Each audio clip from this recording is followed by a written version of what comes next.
Hello, അപ്പോ ഇന്നിപ്പോ ഞാൻ രാവിലെ തൊട്ട് എന്തൊക്കെയാണ് ചെയ്യുന്നതെന്നുള്ള ഒരു വീഡിയോ ആണ്.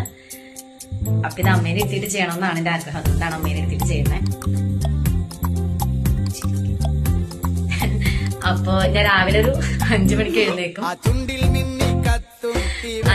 5 മണിക്ക് എണീറ്റിട്ട് അമ്മ പുറങ്ങുമായിരിക്കും. ഞാനാണ് ചായയൊക്കെ ഇടുന്നത്. ഞാൻ ചായ ഇട്ടിട്ട് അമ്മേനെ വിളിക്കും. അപ്പോഴായിരിക്കും അമ്മ എഴുന്നേക്ക. അമ്മ ഒരു 6:30 ആകുമ്പോഴാണ് പഠിക്കുന്നത്. അപ്പൊ അതിന് മുമ്പ് കഞ്ഞിക്കൊക്കെ അടുപ്പത്തിടും. കഞ്ഞിക്ക് അതുപോലെ എനിക്ക് മുറ്റടിക്കാതിരിക്കുന്നത് ഇഷ്ടമല്ല. മുറ്റമൊക്കെ ഞാൻ അടിച്ചിടും. അമ്മനെ കൊണ്ടൊന്നും ചെയ്യിപ്പിക്കാറില്ല. കാരണം എനിക്കത്